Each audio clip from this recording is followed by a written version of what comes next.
जानते हैं कि स्ट्रेस और एंजाइटी जो है हर एक की जिंदगी में होती है, और खास करके players are expose to that. Sports persons have a lot of reasons and a lot of situations where they come across or experience stress and anxiety. ठीक है, तो उसके बारे में जानने की कोशिश करेंगे कि क्या चीजें हैं और कैसे होते हैं और कैसे इनको मैनेज किया जा सकता है. क्योंकि स्ट्रेस एंजाइटी जैसे मैंने बोला सबको होती है, तो किसी को ज्यादा महसूस होता है, किसी को कम महसूस होता है ना.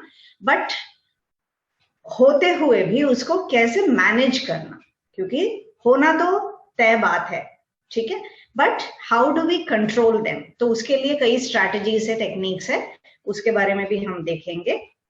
सो let me share my screen to you.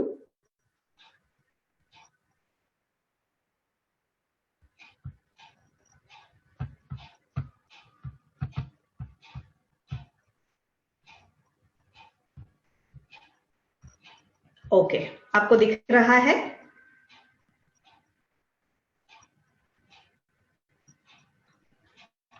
Okay, सबसे पहले हम ये जानने की कोशिश करेंगे कि अक्सर जो हम कॉन्सेप्ट्स में आपस में कंफ्यूज कर लेते हैं, तो उनको क्लैरिफाई करते हैं. अराउजल, एंजाइटी, स्ट्रेस, ये तीनों चीज जो है हम आपस में इंटरचेंजेबली यूज करते हैं, बट ये तीनों चीज जो है बिल्कुल अलग है. वो सबसे पहले हमें समझना चाहिए. तो देखते हैं कि क्या चीजें हैं ये. अराउजल का मतलब है it is the level of activation and alertness experience by a performer. माने कोई भी एक प्लेयर है, कितना उसका एक्टिवेशन लेवल है physiologically, how much is he ready for doing an activity, वो हमें अराउजल के नाम से हम पहचान सकते हैं. आप यहां देख रहे हैं, वो एक लाइन पे हम मान के चलते हैं कि we can understand what arousal is. Low arousal होती है जब हम बिल्कुल नींद की स्थिति में होते हैं, या when you are not at all arouse, माने कोई भी एक्टिविटी जब हम नहीं कर रहे हैं, जैसे कोमा जैसी स्थिति हो, तो तब हमारे अराउजल लेवल्स जो है मानते हैं हम बिल्कुल लो लेवल पे होंगे, बिल्कुल कम, जीरो मान के चलते हैं, ठीक है. और वो ही जो है बढ़ते बढ़ते जब हम बिल्कुल हाई लेवल ऑफ एक्टिविटी करते हैं, एक्टिवेशन लेवल्स बहुत ज्यादा होती हैं, तो हमारी अराउजल लेवल्स हाई माना जाएगा. बिल्कुल एनर्जी मैक्सिमम जहां हम यूज करते हैं एक्टिविटी में, वहां पर हमारी अराउजल लेवल जो है बिल्कुल हाई लेवल पे होगी.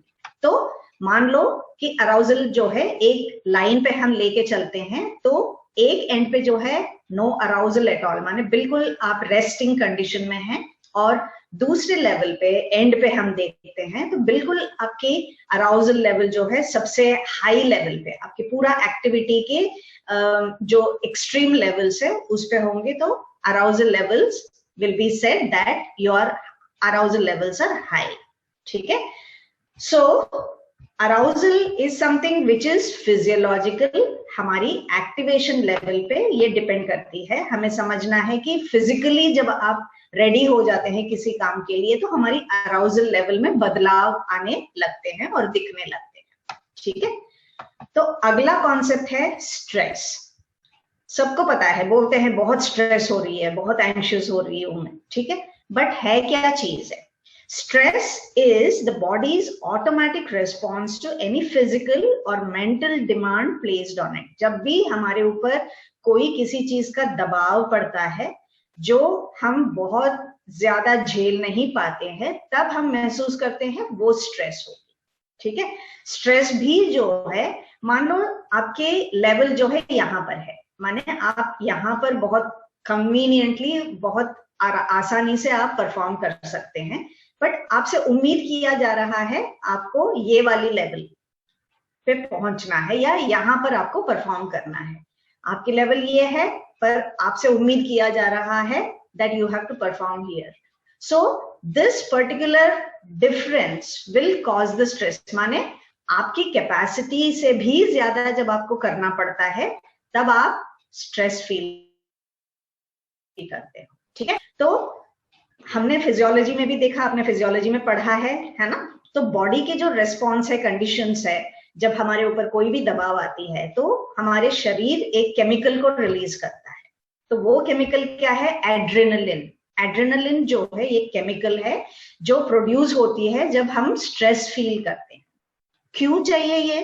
क्योंकि जो भी सिचुएशन है जो हमारे लिए थ्रेटनिंग है, जो हम कर नहीं पा रहे हैं, हम उसके वजह से दबाव में आ रहे हैं, मैनेज करने के लिए हम दो तरीके अपनाते हैं। ठीक है, दो तरीके क्या है? एक फाइट, माने उससे डट के मुकाबला करेंगे कि आपको इस स्थिति से जूझना ही है, you have to overcome this situation, so you are trying to encounter the situation. वो फाइट होगा, है ना।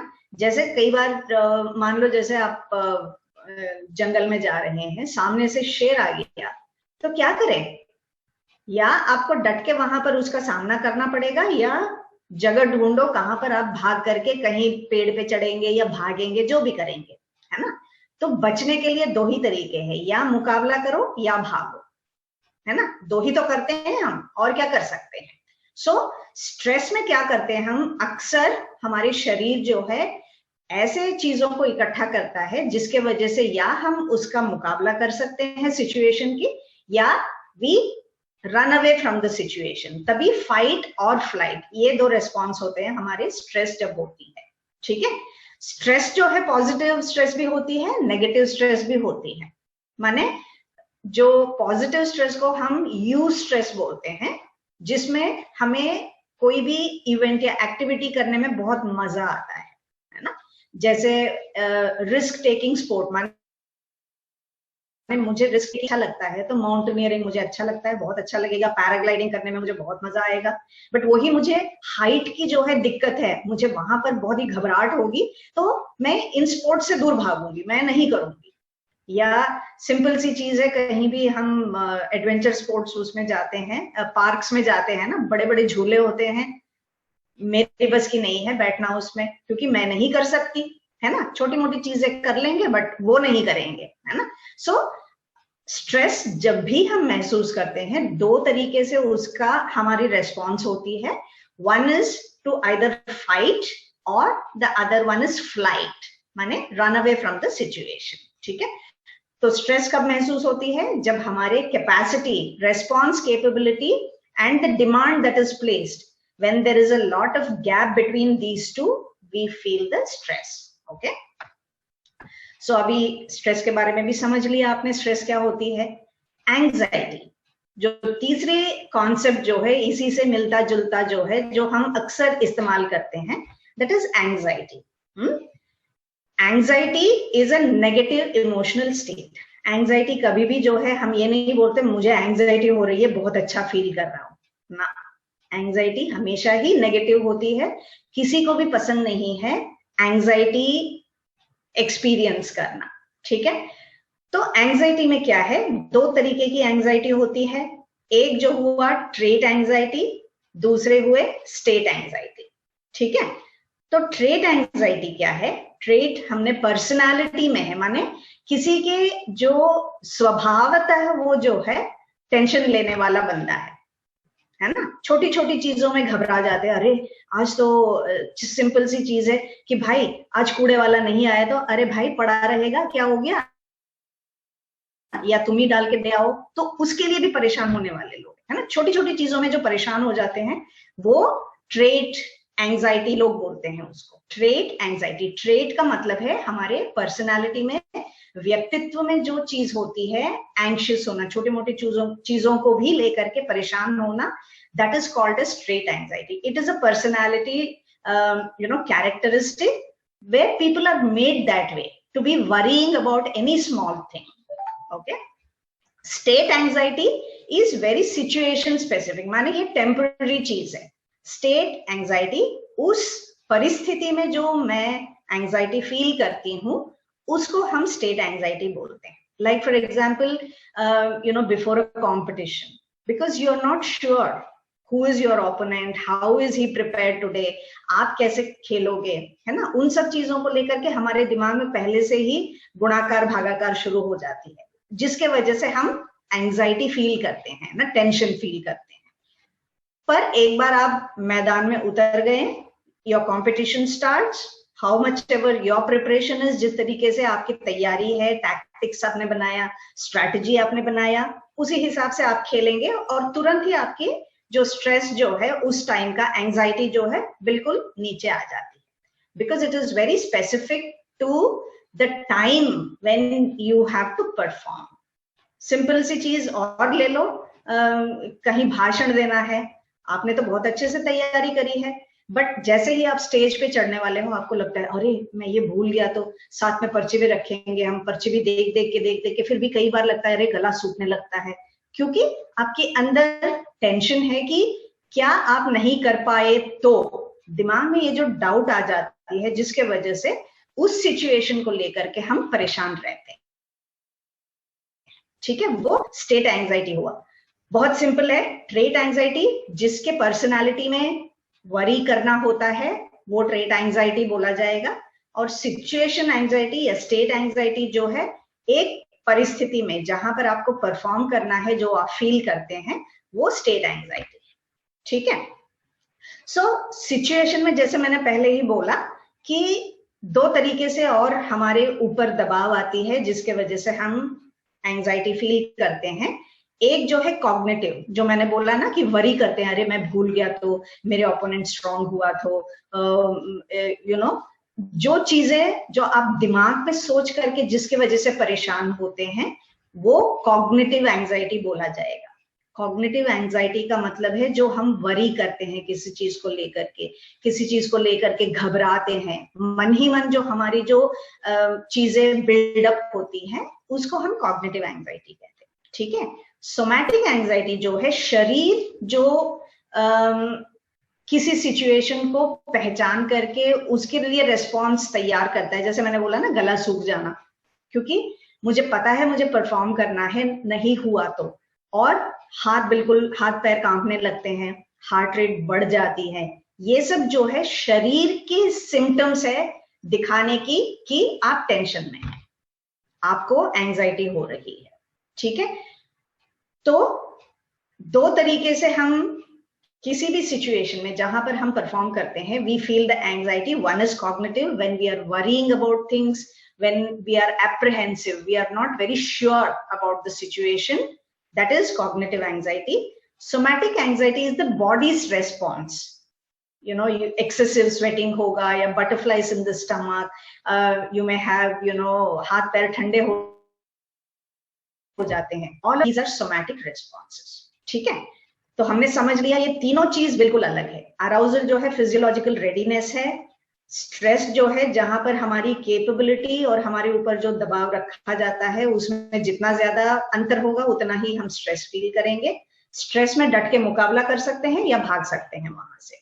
एंजाइटी में भी दो तरीके हैं, एक जो है एक बिल्कुल स्वभावतः जो है वो he will be an anxious person, the other one is जिस सिचुएशन में आप जाकर के आपको परफॉर्म करना है, you feel the anxiety there. Okay, अब समझते हैं, क्योंकि हम स्पोर्ट्स से जुड़े हुए हैं, स्पोर्ट्स में ये अराउजल एंजाइटी कैसे परफॉर्मेंस पे असर करती है, तो उसको समझने के लिए दो चार थियरीज हम पढ़ते हैं। ठीक है, तो फर्स्ट थियरी जो है inverted you hypothesis. Inverted you hypothesis, इसको जिस साइकोलॉजिस्ट ने दिया, यर्क्स और डॉडसन, ये दो साइकोलॉजिस्ट ने इनके ऊपर काम किया और they came up with the theory कि इसमें क्या है कि आप यहाँ पर ये फिगर देख रहे हो, ये जो है हमारे अराउजल लेवल मान लेते हैं या एंजाइटी लेवल है। ठीक है, वो यहाँ पर तो 0 पे है, पॉइंट पे,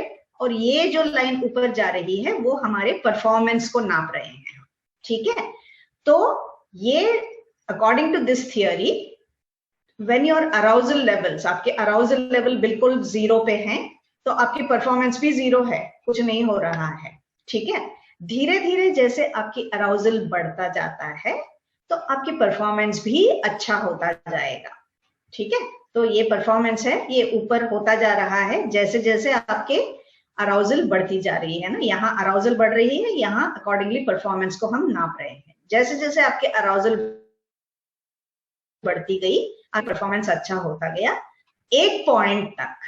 यहां पर आप परफॉर्म करेंगे तो सबसे अच्छा आपका परफॉर्मेंस जो है इस पॉइंट पे आएगा, जहां पर आपकी अराउजल जो है बिल्कुल परफेक्ट नॉर्मल लेवल पे है। परफेक्ट लेवल, नॉर्मल नहीं बोलूंगी, परफेक्ट लेवल पे या ऑप्टिमम लेवल बोलते हैं इसको, ठीक है। ऑप्टिमम लेवल पे जब आपके अराउजल लेवल बढ़ता जाएगा, आप बहुत अच्छा परफॉर्म करेंगे। बट उससे आगे बढ़ता जाएगा, यहां पर ये पॉइंट है ना, तो यहां से हम आगे बढ़ गए, हमारी अराउजल लेवल तो बढ़ता ही जा रहा है, बढ़ता ही जा रहा है, वो रुके ना। तो इस पॉइंट के बाद में आपकी परफॉर्मेंस नीचे आने लगेगा, क्योंकि ये झेल नहीं पाएंगे आप इतना ज्यादा अराउजल लेवल। आपने परफॉर्म यहां नहीं किया, आपके अराउजल बढ़ता गया तो आपके परफॉर्मेंस नीचे आ जाएगा। एक सिंपल एग्जांपल मैं हमेशा देती हूँ कि आपके कंपटीशन शेड्यूल बन के आ जाती है और बच्चे तैयार होते हैं, आप भी एज कोचेस बच्चों को तैयार करते हैं, तो कई बार क्या है लास्ट मिनट में कंपटीशन पोस्टपोन हो गया। जो तैयारी किया माने तुम करने को जाने ही वाले थे, उसी में आपको इंफॉर्मेशन आया कि ये हफ्ते भर या 2 हफ्ते भर पोस्टपोन हो गया। तो आपका जो रेडीनेस था वो यहाँ था कि आप परफॉर्म करते, बिल्कुल अच्छा परफॉर्मेंस आता। बट अब जो आगे बढ़ गया टाइम, आपकी अराउजल, अरे पता नहीं इतने दिन में क्या और क्या हो जाएगा, जो मैंने प्रैक्टिस किया था वो शायद ही उस लेवल पे मैं रख पाऊं, ये सब चीजें मन में जैसे आता जाता है, शरीर भी इंटरैक्ट करने लगता है। तो आपकी अराउजल बढ़ता गया, आपने इस टाइम पे परफॉर्म नहीं किया तो आपके परफॉर्मेंस नीचे आ जाता है, ठीक है। सिंपल सी चीज है, जब अराउजल लेवल बिल्कुल 0 पे होती है, हमारे परफॉर्मेंस भी नहीं दे सकते हम। जैसे जैसे बढ़ता जाएगा हमारे परफॉर्मेंस बिल्कुल अच्छा हो जाएगा एक पॉइंट पे, जहां पर हमारे अराउजल बिल्कुल ऑप्टिमम लेवल पे है, बहुत अच्छा हमारी खेल as per our preparation, so we will be able to do during that particular optimum level of arousal. उससे ज्यादा हो गया तो हमारे performance will come down, okay, ठीक है। दूसरी जो थियरी है, that is the drive theory which was given by हल।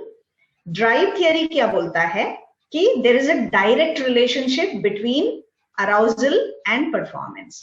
हम यहाँ देख रहे हैं, नीचे अराउजल को नाप रहे हैं, तो यहाँ पर परफॉर्मेंस है। तो जैसे जैसे हमारी अराउजल बढ़ती जाएगी वैसे ही हमारे परफॉर्मेंस बढ़ता जाएगा। माने हमारे अंदर मोटिवेशन जितना ज्यादा हो, जितना ज्यादा कुछ काम करने की हमारे अंदर इच्छा हो, उतना ही अच्छा हमारा परफॉर्मेंस रहेगा, ठीक है। Higher arousal, higher need, higher drive will give better performance. जितना ज्यादा हमारे अंदर मोटिवेशन होगी अच्छा करने के लिए, उतना ही अच्छा हम परफॉर्म करेंगे, ठीक है। डायरेक्ट रिलेशनशिप बोलते हैं, तभी तो ये लाइन सीधी जा रही है यहाँ पे। जहां पर अराउजल 0 है तो तुम्हारे परफॉर्मेंस भी 0 है, जैसे जैसे अराउजल बढ़ता गया आपकी परफॉर्मेंस भी बढ़ती चली गई। There is an improvement with increased drive और मोटिवेशन, ठीक है। बहुत सिंपल सी थियरी है।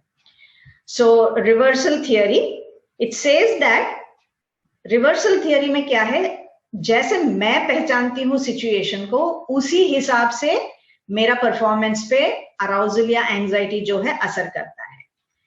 किसी टाइम मुझे लगता है कि मेरा अराउजल लेवल बिल्कुल ही बढ़िया है परफॉर्मेंस के लिए, मैं अच्छा करूंगी, बट मुझे जैसे ही लगा कि मेरा अराउजल जो है बिल्कुल खराब करने वाला है परफॉर्मेंस को, मेरा परफॉर्मेंस भी खराब होगा, ठीक है। That is the reversal theory. Reversal theory says that कि individual's perception, how he perceives anxiety or arousal to affect his performance, it will have a similar effect. If you feel it is not affecting, it will not affect. If you feel it is affecting your performance, it will affect your performance, ठीक है। Then the next we move to multi-dimensional theory. हमने देखा ना कि anxiety में somatic anxiety भी है और कॉग्निटिव एंजाइटी भी है ना। कॉग्निटिव एंजाइटी जो है वरी है जो दिमाग में सेंटर होती है, and somatic anxiety has to do with the body, how the body responds, okay.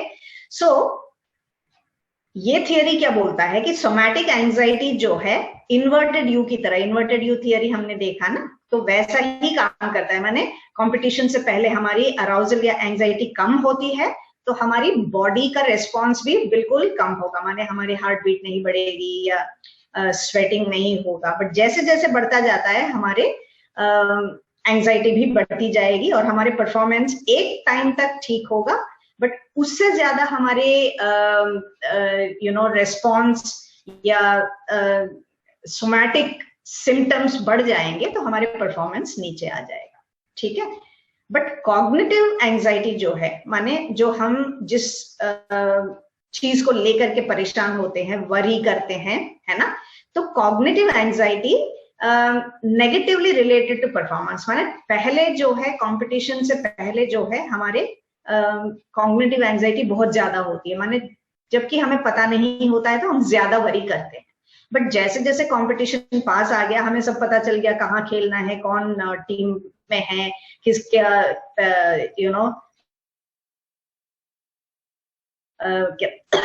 Advantage क्या है ना, कौन सा प्लेयर कैसे खेलता है, जब सब इंफॉर्मेशन आपके पास आती है तो आप अपना एंजाइटी बिल्कुल कम हो जाती है। तो this is the relationship between cognitive anxiety, अलग तरीके से काम करता है परफॉर्मेंस पे, और जो सोमैटिक एंजाइटी जो है वो अलग तरीके से हमारे परफॉर्मेंस पे असर करती है, ठीक है।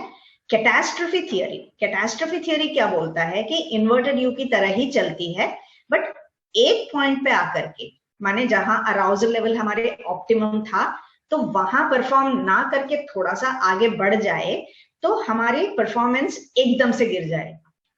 माने ये नहीं है कि ग्रेजुअली नीचे नीचे आता जाएगा, बट ये बोलते हैं कि if you don't perform at the optimum level, your performance will drop.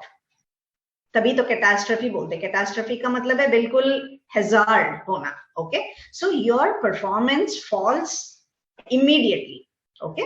So and from there धीरे धीरे हमें आगे ले जाने में या उस स्थिति से हमें अपने आप को बाहर निकालने में थोड़ा सा टाइम लग सकता है। तभी तो ये सडन ड्रॉप है, और इस टाइम में हमने मैनेज नहीं किया तो परफॉर्मेंस नीचे आ जाएगा, ठीक है।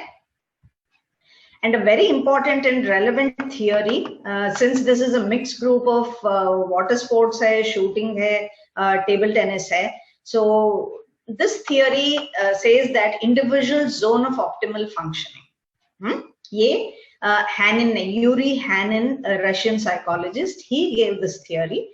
According to him, what he says that कि हर एक का अपना अपना जोन होता है जहां पर वो सबसे अच्छा परफॉर्म करता है ना, क्योंकि जिस तरीके से मेरी बॉडी रेस्पॉन्ड करता है स्ट्रेस और एंजाइटी को, और जैसे आपका करता है, वो बिल्कुल ही अलग होगा, ठीक है।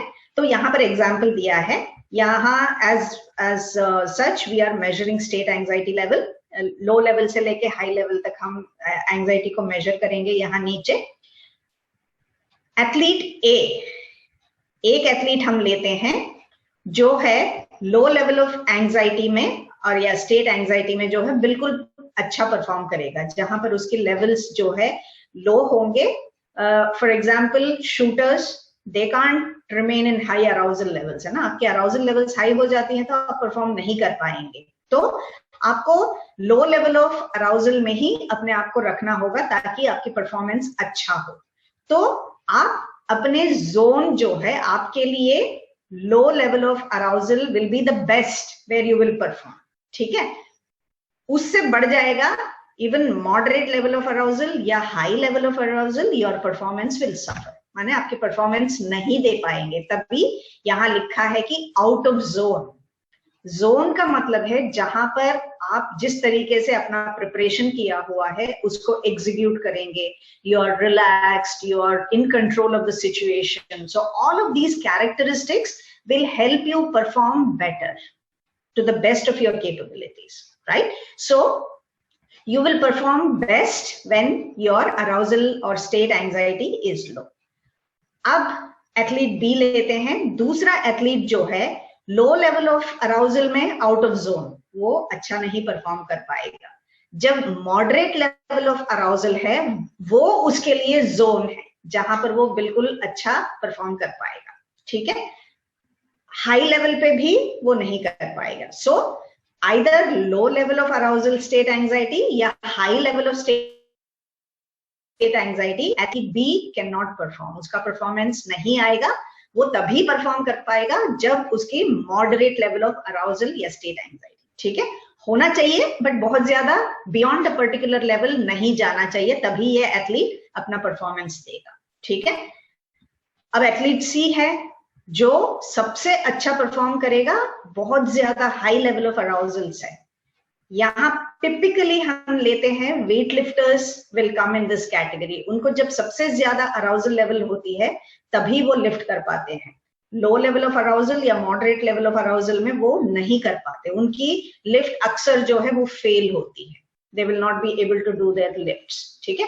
तो अलग अलग एथलीट्स जो है अलग अलग टाइम पे अलग अलग तरीके से अपना जोन बनाते हैं और उसी में उनका पीक परफॉर्मेंस आता है, उससे बाहर वो परफॉर्म नहीं कर पाएंगे, तभी हम उसको आउट ऑफ जोन कहते हैं। जोन जो है जहां पर तुम बिल्कुल अपने तैयारी के हिसाब से you will be able to perform, that is called as the zone, okay. तो इससे हमें समझ में आ रहा है कि कैसे अराउजल या एंजाइटी जो है परफॉर्मेंस पे असर करती है, स्पेशली हम स्पोर्ट्समैन हैं, स्पोर्ट्स के व्यू पॉइंट से हम देखते हैं तो ये थियोरीज जो है हमारे मदद करती है, ठीक है। अब हमने देख लिया कि हर एक इंडिविजुअल की अलग अलग तरीके से वो फील करते हैं एंजाइटी को, एंजाइटी होना बहुत नॉर्मल बात है, इसमें कोई एबनॉर्मल बात नहीं है कि आप ये मत सोचो कि अच्छा मुझे एंजाइटी हो रही है तो शायद मैं मेंटल हॉस्पिटल जाऊं या कोई आगरा में जाके ये चले जाऊं वहां पे, ना, सबको होती है, बट कौन कितना उसको फील करता है, कौन कितना उसको हैंडल करता है, उसी हिसाब से हम जो है वो तरीके सिखाने पड़ेंगे, ठीक है। So there are various techniques to control your anxiety. So we saw somatic anxiety भी होती है ना, बॉडी की सिग्नल्स आती हैं एंजाइटी की, तो उसको कैसे कंट्रोल करना, उसके लिए अलग तरीके हैं, और जो माइंड वरी करता है, सोच में लेकर के we get into anxiety, there are different strategies, okay, so let's briefly see a few of these categories and techniques which are available to handle anxiety. सबसे पहले टेक्निक जो है सोमैटिक टेक्निक्स में प्रोग्रेसिव रिलैक्सेशन, प्रोग्रेसिव रिलैक्सेशन, ठीक है। तो ये technique जो दिया एडमंड जेकबसन ने दिया, आप यहाँ देख रहे हैं जो फिगर मैंने बनाया हुआ है, तो इसमें जो है प्रोग्रेसिव इसलिए वर्ड यूज किया गया है because we are moving from one body part to the other, धीरे धीरे धीरे सिर से लेके पांव तक हम एथलीट को सिखाते हैं कैसे टेंशन फील करना है, तो उन्हीं मसल्स में कैसे आपको रिलैक्स फील करना है, क्योंकि जब तक आप समझोगे नहीं कि जब मेरे मसल्स टाइट होते हैं तो कैसे फील होते हैं, आप समझ नहीं पाओगे कि कौन सी मसल टाइट है और कैसे उसको रिलैक्स करने से कैसे फील होगा। तो ये बेसिक समझाने के लिए हम सिर से लेके पांव तक, फेशियल मसल से लेकर के धीरे धीरे हाथ, अपने स्टमक, चेस्ट, बैक और दोनों पैर और पैरों की उंगलियों तक, हर चीज को हम टाइट कराते हैं, फिर रिलैक्स कराते हैं। टाइट जितनी देर की उतनी ही देर आपको रिलैक्स करना पड़ेगा, ठीक है। ये सीखना है ना, क्योंकि आपके मसल्स टेंस है, इसका मतलब वो रिलैक्स नहीं है ना, तब आपको रिलैक्स करना पड़ेगा। जब आपकी मसल्स रिलैक्स है तो बिल्कुल आप जो मूवमेंट करना चाहता है वो आसानी से हो जाएगा, है ना। तो कई बार जैसे आप टेबल टेनिस वाले प्लेयर्स है ना, तो आप खेलते खेलते इतना आपकी काफ मसल्स, बैक मसल्स और आपकी आर्म्स, ये मसल्स जो है ज्यादातर you will feel the tightness, जितना ज्यादा आपका रैलिंग होती है, जितना देर आपकी गेम चलती है, these muscles will begin to feel stressed, है ना। So how do you relax them? You have to find the specific muscles which are feeling tense, and in between दो आपकी जो पॉइंट्स के बीच में जो टाइम मिलता है 10 सेकेंड का, वहां पर बाहर आए, बिल्कुल फोकस किया, वही मसल्स को जो है आपने रिलैक्स किया, फिर then you go back to play, okay. So the way to do this is starting from your facial muscles, धीरे धीरे करते हुए नेक, चेस्ट, स्टमक, बैक, दोनों हाथ और पैरों तक हमें धीरे धीरे करके टेंस करना है, रिलैक्स करना है, टेंस करना है, रिलैक्स करना है, ठीक है। सीखने में ये टाइम लगेगा, क्योंकि शरीर के हर हिस्से को आपको टाइट करना है, रिलैक्स करना है, 30 से 40 मिनट लग सकते हैं। बट अल्टीमेटली जैसे मैंने बोला, जो आपकी मसल्स टाइट हो रही हैं उनको रिकॉग्नाइज करना है, सिर्फ उन्हीं को आप रिलैक्स करने में आपको, you should be able to do that between within the minimum possible time that is available to you. Okay, so muscular relaxation is one technique where, because of stress and tension, when your muscles become overly stressed, you have to know how to relax. उसके लिए ये technique हम use करते हैं। दूसरा सबसे आसान, breath control, breathing. सांस तो हम लेते ही है ना, तो सांस रुक गई इसका मतलब गया बंदा ऊपर, है ना। सांस लेने की प्रक्रिया जो है वो चलती ही रहती है, बट जब हम टेंशन में होते हैं कैसे सांस लेते हैं हम, हमारी छाती से, है ना, शैलो ब्रीदिंग होती है। और जब हम फुल रिलैक्स बैठे हुए हैं तो हम पेट से सांस ले, हमारे पेट फूल रही है, अंदर जा रही है। Abdominal breathing means you are relaxed. छाती से जब हम शैलो ब्रीदिंग करते हैं that means you are stress. जब आप टेंशन में होते हैं तभी आपकी जो ब्रीदिंग जो है जल्दी जल्दी हम ब्रीद करते हैं, नहीं तो हम बिल्कुल नॉर्मल तरीके से ब्रीथ करते हैं, पता भी नहीं चलता हम सांस ले रहे हैं छोड़ रहे हैं। ठीक है, तो इसको भी सीख सकते हैं हम। कैसे सीख सकते हैं? मान लो कि अपनी लंग्स ही तो है जो हमारे हवा को अंदर बाहर आने में मदद करते हैं।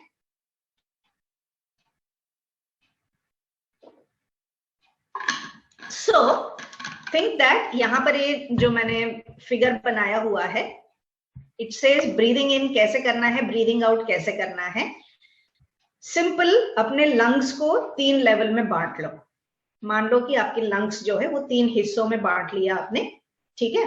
एंड बिल्कुल जैसे हम गुब्बारा फुलाते हैं, गुब्बारा जब आप फुलाते हो, हवा जब अंदर जाती है ना, तो तब क्या होता है, सबसे पहले नीचे वाला हिस्सा जो है वो फूलता है, फिर उसके बाद में बीच में भरता है हवा, फिर सबसे ऊपर पूरा जब हमने फुला दिया तो वो बांध देते हैं, है ना, तो गुब्बारा फूल के तैयार है।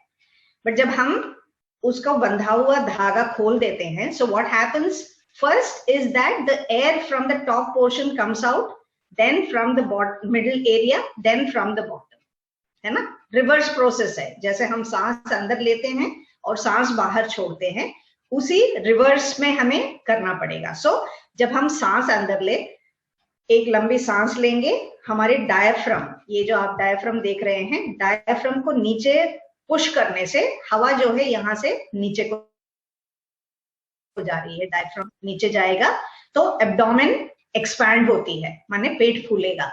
जब हम सांस लेते हैं, लंबी सांस लेते हैं, तो हमारी पेट फूलती है और हम डायफ्राम को नीचे करते हैं, और बीच में जब हवा भरनी हो तो हमारी चेस्ट की कैविटी को थोड़े से खोलनी होगी, ठीक है, तो तब वहां भी हवा भरा। और जब हम ऊपर लेते हैं तो हमारी कंधों को थोड़े से ऊपर उठाना चाहिए, raise your shoulders a little, so your inhaled air is here, you know, यहां तक, ऊपर तक आपने हवा को भरा। और जब हम एक्सेल करते हैं, कंधों को थोड़ा नीचे कर लो, अपने चेस्ट को थोड़ा सा सिकुड़ लो और पेट को अंदर ले जाओ। Okay, this is the simple process of breathing in and breathing out. जितना हम लंबे सांस लेते हैं उतने ही अच्छे तरीके से oxygen gets into our body and the different muscles, thereby sending oxygenated blood to the different parts of different muscles, और हम रिलैक्स हो जाते हैं। और जब हम बाहर छोड़ते हैं हवा, एक्सेल करते हैं, तो हमारी अंदर की कार्बन डाइऑक्साइड पूरे तरीके से जो है बाहर निकलती है। So whatever is residual stress gets out of your body. तो ये रिदमिक वे में हमें सांस अंदर लेना और छोड़ना प्रैक्टिस करने से भी हम अपने स्ट्रेस और एंजाइटी को कंट्रोल कर सकते हैं, ठीक है। पहले आप जब करते हैं, सीखते हैं, तो यू कैन काउंट, मैंने काउंट करके 1 2 3 4 पूरी लंबी सांस ली और 1 2 3 4 सांस छोड़ा, ठीक है। रेशियो के साथ हम प्रैक्टिस कर सकते हैं इसको, इनहेलेशन एक्सहेलेशन को, कहीं भी बैठे बैठे। द मोस्ट इजीएस्ट, इसके लिए कुछ भी जरूरत नहीं है, आप बच्चों को सिखा सकते हैं, अपने ट्रेनीज को सिखा सकते हैं। And it is a very effective strategy for managing stress. किसी भी तरीके की स्ट्रेस हो हम इससे कंट्रोल कर सकते हैं, ठीक है।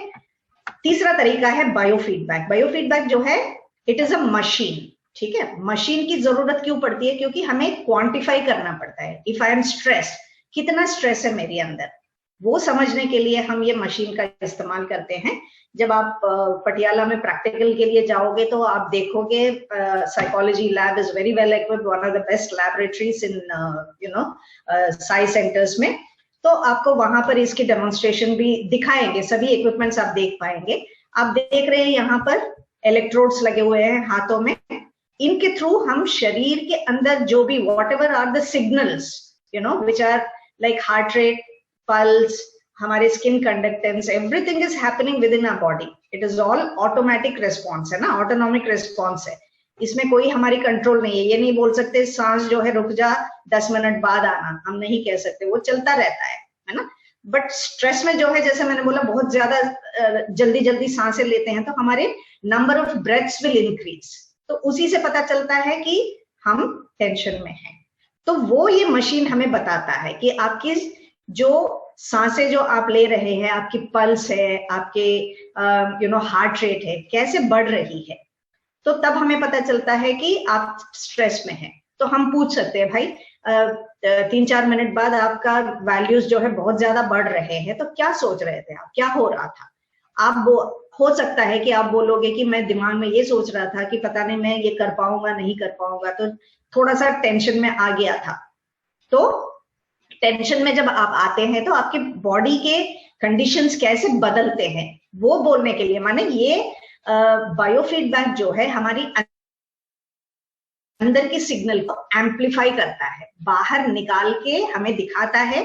तो ये मॉनिटर में हम देख सकते हैं, ये जो कंप्यूटर है उसमें आपके वैल्यूज जो है वो कंटिन्यूअसली जो चल रही है वो हमें दिखता है, कब वो कम था, कब ज्यादा हुआ, अब कब फिर से आप कंट्रोल कर पाए। ये सब चीजें हम पूरा एक सेशन करते हैं 10-15 मिनट के, तो उसमें हमें पता चलता है और अकॉर्डिंगली आप उससे सीख सकते हैं कि जब टेंशन में होते हैं तो क्या चीजें आप में बदलाव आ रही है, and how to control that, how to recognize the stress signals and when it is happening and how to control. So this biofeedback is an electronic gadget. It is an electronic system which will magnify your internal responses and it will show in numbers on the screen. So we can understand how your internal responses are varying because of stress. Stress की वजह से जो बदलाव आ रही है वो हम इसमें देख करके समझ सकते हैं, ठीक है।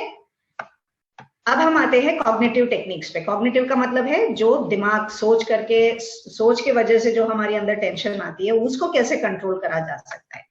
First is relaxation response. Relaxation response is something like meditation, ठीक है। मेडिटेशन का मतलब है कि कोई भी एक चीज पे हम ध्यान देते हैं ताकि हमारे दिमाग की उलझन जो है वो सुलझ जाए, है ना। Because if you are focusing on too many things, your brain is very active, you will definitely become overstressed, है ना। बहुत ज्यादा सोचते हैं तभी हम टेंशन में चले जाते हैं, ठीक है। तो इस एक्सरसाइज से जो है we will be able to relax, हम अपने आप को रिलैक्स कर सकते हैं। कॉन्सेंट्रेशन शक्ति, हमारी कॉन्सेंट्रेशन की कैपेबिलिटी बढ़ती है और हमारी अंदर एनर्जी जो है जिस काम के लिए चाहिए उसके लिए बचा रहेगा। नहीं तो कई बार जो है 10 चीज हम सोच रहे हैं उसी से हम थक जाते हैं, है ना। तो उन 10 चीजों में से जो आपको सबसे ज्यादा जरूरी है उसको रिटेन करने से आपकी एनर्जी उस पर ज्यादा आप लगा सकते हैं। तो मेडिटेशन का, रिलैक्सेशन रेस्पॉन्स का यही एक फायदा है, ठीक है। उसको सीखने के लिए सबसे पहले हमें एक क्वाइट जगह चाहिए जहां पर ज्यादा शोर शराबा ना हो, कोई चिल्पौ ना मची हो, ऐसे जगह, क्योंकि डिस्ट्रैक्शंस से हमें बचनी है, सीखना है। तो एक क्वाइट प्लेस चाहिए हमें। दूसरी जो है कंफर्टेबल पोजीशन, माने जहां पर आपकी बॉडी जो है अच्छे से उसको सपोर्ट मिले। ये नहीं कि अब नीचे लेट जाते हैं, अक्सर सब लोग सो जाते हैं, बीच बीच में हमें खराटे भी सुनाई देती है, ठीक है। बट कंफर्टेबल पोजीशन का मतलब है कि आपको कहीं भी तकलीफ नहीं होना चाहिए, ऐसे पोजीशन पे आप बैठे, रिक्लाइनिंग चेयर्स आती है आजकल, उसमें भी हम कर सकते हैं, ठीक है। And you have to have a mental device, माने सोचने के लिए दिमाग को कोई एक वर्ड चाहिए, कोई चीज चाहिए, कुछ पिक्चर चाहिए, जो भी चीज आप जिस पे फोकस करना चाहते हैं वो आप अपने माइंड पे ला सकते हैं, ठीक है। And finally you should not expect that things will happen suddenly, like I want to relax, I want to relax. इसमें कोई हड़बड़ी की जरूरत नहीं है, क्योंकि it will take time for you to learn, okay. And automatically you will learn how to cut down on your responses, दिमाग को कैसे चीज पे लगाना है, किस चीज पे आपको फोकस करनी है, ये चीज आप आराम से हफ्ते 10 दिन में सीख सकते हो, ठीक है। This technique is better not done just before a competition. Competition से सब पहले जो है हमें बिल्कुल रिलैक्स होकर नहीं रहना है, थोड़ा सा अराउजल लेवल चाहिए for performing, okay, you have to be ready to perform. So बिल्कुल relaxation जो है when you are very tired after the competition or you know a few days before the competition, you can practice this to control your mind। जो है active कब होती है, tension कब होती है, हफ्ते 10 दिन पहले ही हम सोचने लगते हैं, तब हम ये टेक्निक यूज कर सकते हैं, ठीक है। Second is autogenic training. Autogenic मतलब self, I mean I am telling myself to relax. जब मैं खुद को इंस्ट्रक्शंस देती हूँ रिलैक्स होने के लिए, तो वो तरीका जो है ऑटोजेनिक ट्रेनिंग है। इसमें क्या करना है, बहुत सिंपल है। हम अपने शरीर में भारीपन महसूस करना, because heaviness is associated with relaxation. Warmth, गर्माहट जो है हाथों में और पैरों में गर्माहट लाना, that again will lead you to be more relaxed, ठीक है। और ब्रीदिंग का तो हमने देख ही लिया है, जितना लंबे सांस हम लेंगे उतना जल्दी आप रिलैक्स हो सकते हो। और एब्डोमिनल वार्म माने पेट, और पेट क्योंकि सेंट्रल जगह है एक आदमी के शरीर, हम देखते हैं तो पेट का एरिया, नाभि के आसपास की एरिया जो है, that is the central part of an individual, okay. So if you can feel that kind of warmth in your abdominal region, you will feel very relaxed. आपको लगता है कि हर चीज आपके कंट्रोल में है, ठीक है, जैसे आप चाहते हैं वैसे कर पा रहे हैं, ठीक है। कूलिंग ऑफ फोरहेड माने माथे पे हल्के से जो है, क्योंकि जब हम टेंस होते हैं बोलते हैं ना मेरा माथा ठनक गया, don't disturb me, I am really very stressed, you know. So if you can feel the coolness along your forehead, around your forehead, तब भी आप अपने आप को रिलैक्स कर सकते हैं। ये सब चीजें जो है मुझे खुद बोलना है, मेरे हाथ पैर बिल्कुल गर्म महसूस हो रहे हैं, मेरे उंगलियां बिल्कुल गर्म हो रहे हैं, या मेरे हाथ और पैर धीरे धीरे जो है भारी हो रहे हैं और भारी हो रहे हैं, तो मैं खुद को बोल करके जब रिलैक्स करने की कोशिश करती हूँ, तो दैट इज ऑटोजेनिक ट्रेनिंग। इसमें कोई बाहर से इंस्ट्रक्शन आपको नहीं देगा, you will have to tell yourself to relax. That is autogenic training, okay. The next and very important technique that I very often use with sports persons is imagery. Imagery means thinking in pictures, माने अपने game के बारे में, अपने situations के बारे में आंख बंद करके सोचना, अपने आप को उस जगह पे ले जाना, that is what is imagery is, okay. So जितना आप अपने आप को खुश रखने की कोशिश करोगे, अच्छे वाले इमेजेस लाओगे, उतने ही जल्दी आप रिलैक्स हो सकते हैं, ठीक है। रिलैक्स, आई मीन इमेजरी में दो तरीके हैं, एक जो है इंटरनल इमेजरी है, दूसरे एक्सटर्नल इमेजरी है। इंटरनल इमेजरी इज आंख बंद करके मैं खुद दौड़ रहा हूं, मैं खुद स्विमिंग कर रहा हूं, मैं वहां स्टार्टिंग ब्लॉक्स पे हूं, I am just entering the water, you know, I can feel my strokes. So all of these जब आप खुद कर रहे हो तो वो इंटरनल इमेजरी कहला जाएगा। एक्सटर्नल इमेजरी इज व्हेन आप खुद की बने हुए एक वीडियो को बाहर एक ऑडियंस की तरह देखते हैं, तो वो एक्सटर्नल इमेजरी होगा। माने आप खुद नहीं कर रहे हो, किसी और को करते हुए या आपका किया हुआ जो है वो देख रहे हैं, that is external imagery. Like a video जो हम देखते हैं, दैट इज एक्सटर्नल इमेजरी, ठीक है। इमेजरी से बहुत सारे फायदे हैं। इमेजरी प्रैक्टिस करने से हम कॉन्सेंट्रेशन बढ़ा सकते हैं। जब हम कॉन्सेंट्रेट कर पाते हैं किसी चीज को, अच्छे से परफॉर्म कर पाएंगे, तो ऑटोमेटिकली हम कॉन्फिडेंस, हमारे लेवल्स बढ़ जाएंगे। हम इमोशंस को भी कंट्रोल कर सकते हैं। माने किसी सिचुएशन में आपको गुस्सा आने वाला है, गुस्सा अक्सर आता है, तो आप उस सिचुएशन को कैसे कंट्रोल करना, उसके लिए सोल्यूशंस हम ढूंढ सकते हैं, कैसे मैनेज करा जाए, गुस्सा ना होना, एग्रेसिव नहीं होना, फ्रस्ट्रेशन फील नहीं करना, नेगेटिव इमोशंस को हम कर सकते हैं इमेजरी के थ्रू। ठीक है, आप अपने स्पोर्ट्स की स्किल्स प्रैक्टिस कर सकते हो, स्ट्रैटेजी बना सकते हो, दिमाग में सोच करके अच्छा उसने मुझे मार्क किया तो मुझे क्या करना है ना। लाइक आपकी स्किल्स जो है, like for example if we are talking about swimming or even shooting, you can say your stance, आप जहां पर खड़े हैं आपके पैरों के बीच की जो ये है बैलेंस ठीक से बन रही है आपकी, आप हाथ जब उठाते हो, पिस्टल हो, what ever your weapon is, तो कैसे हाथ की पोजिशन कहाँ पर है, 90 डिग्रीज पे है, और कैसे आप टारगेट की तरफ ला रहे हैं। हर चीज को जो है हम इमेजरी के थ्रू करते हैं। मैं अक्सर कराती हूँ, मेरे पास भी शूटर्स आते हैं, स्विमर्स भी बहुत आते हैं, so I teach them most of these cases how to handle the situation. Competition से पहले काफी टाइम हम इसमें बिताते हैं, इमेजरी के थ्रू तैयारी करते हैं। ठीक है, so I mean this is also very helpful. जब किसी की इंजुरी हुआ हो तो वो फिजिकली तो खेल नहीं सकता, तो उस टाइम में हम इमेजरी यूज करके उसको अपने प्रैक्टिस के साथ जोड़े रहने में we can help, and as I told you, strategy बनाते हैं, you can find solutions to your problems. If you have had this kind of a situation earlier also, you can see how to best overcome that situation, so you can find solutions to your problems.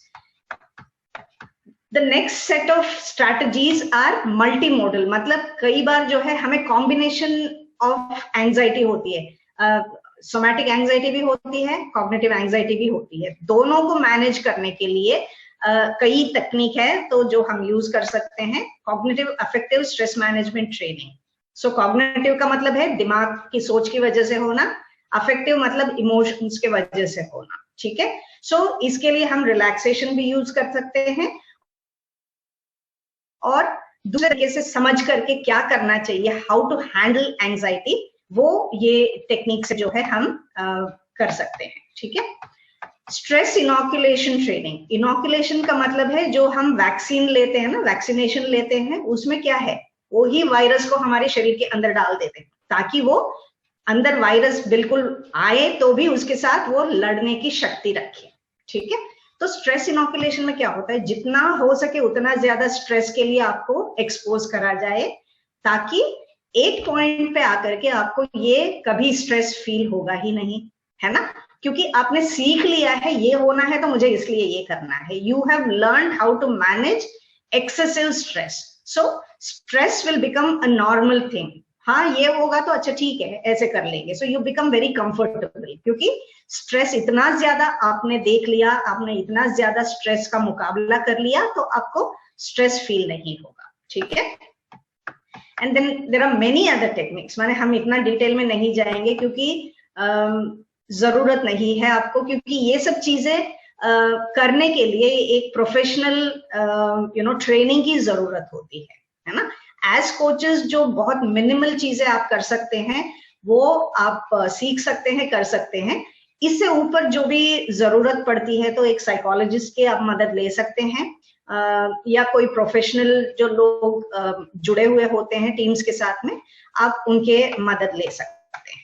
ठीक है, so as a concluding note, stress anxiety arousal तो हमने देख ही लिया, पर कर क्या सकते हैं, कैसे इसका निवारण कैसे ढूंढा जा सकता है, सब कर सकते हैं। ये बहुत सिंपल सी चीजें हैं, काफी हद तक हम स्ट्रेस एंजाइटी पे काबू कर सकते हैं। Find a support system. Support system कौन है, आपके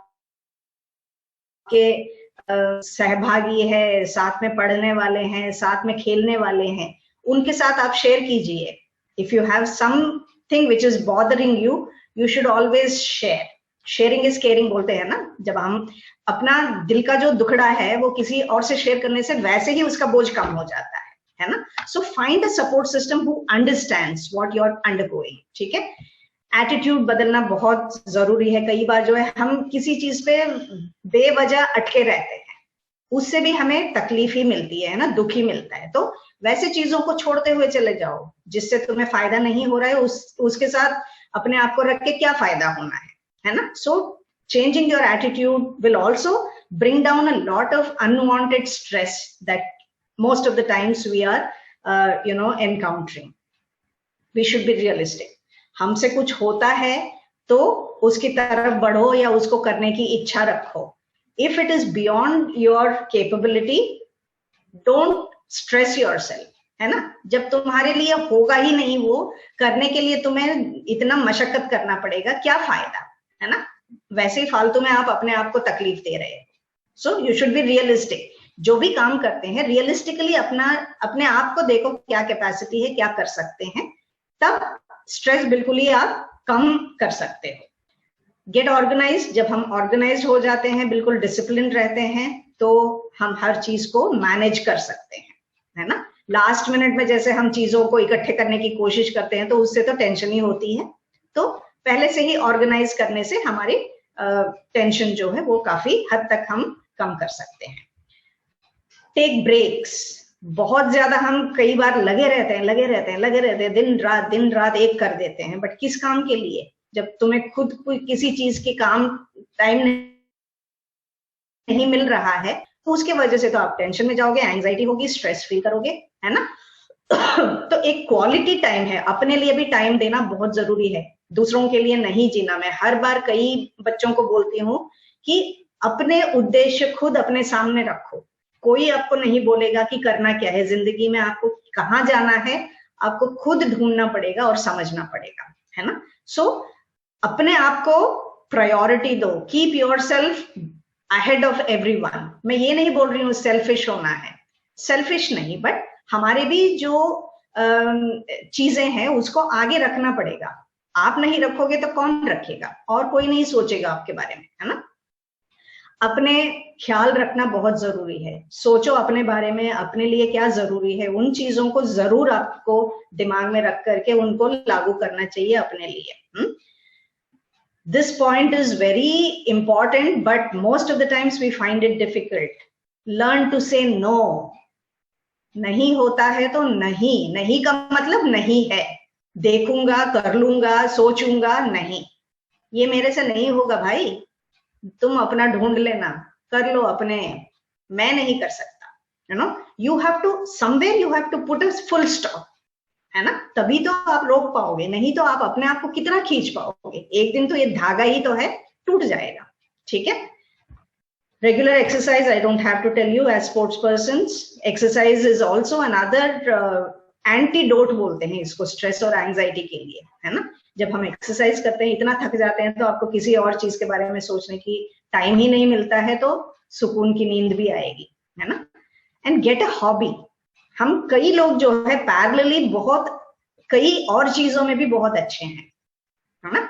जैसे like for example I knit. मुझे निटिंग करना बहुत पसंद है. I am not a master professional, but मुझे टाइम उसके लिए डिवोट करना अच्छा लगता है. मैं एक सिंगर हूँ तो मैं गाती रहती हूँ अपने लिए. जितना ये है, मैं गाना बहुत सुनना और गाना बहुत पसंद है मुझे. और बाहर जाना, नए नए तरीके के खाना बनाना, तो वो मेरी हॉबी है. वो जो मेरी रटा हुआ चीज जो मुझे रेगुलर रूटीन पे करना है, उससे थोड़ा हट करके मेरा मन लगता है ना? तो वापस जब मैं अपने काम करने पे आती हूँ तो थोड़ा बहुत जो है रिजुविनेटेड फील होगा. So if you have hobbies, it will give you some kind of escape from your routine stuff, है ना? जो कर करके हम थक जाते हैं, उससे थोड़ा सा हमें कुछ अलग से करने में भी मजा भी आता है. You have to have some hobby, और पैरेलल जो चीजें हम एक्स्ट्रा करिकुलर एक्टिविटीज करते हैं वो करने से काफी हम मन जो है वो लगा रहेगा, है ना? And slow down. जैसे मैंने बोला, भाग रहे हैं, कहाँ भाग रहे हैं? कहीं तो जाके हमें रुकना पड़ेगा. मैं यही बोलती हूँ, स्पीड ब्रेकर. उसका मतलब यही है कि बहुत स्पीड आपने बढ़ा लिया भाई साहब, अब थोड़ा सा तो रुक जाइए, थोड़ा कम कर लीजिए अपना स्पीड, फिर चले जाओ, है ना? So at times you have to bring down the speed of life, only then जो स्ट्रेस उसके वजह से क्रिएट हो रही है उसको हम रोक पाएंगे. फाइनली बैलेंस, हर चीज में जब हम बैलेंस करना सीख लें तो स्ट्रेस और टेंशन तो बिल्कुल अपने आप ही भाग जाए। ठीक है, सो थैंक यू बच्चों, नॉट बच्चों, आई एम सॉरी, मेरी आदत है बोलने की, तो मेरे लिए तो आप सब बच्चे ही हैं। So wonderful connecting with you, बहुत अच्छा लगा कि आपसे शेयर करते हुए जो मुझे पता है। तो दोपहर को मिलते हैं, वी कैन डिस्कस, जो आपको कोई भी चीज और जानना है किसी स्पेसिफिक चीज के बारे में, वी विल डिस्कस दैट। ठीक है, हैप्पी ईटिंग, सो मत जाना, उठ के वापस आ जाना।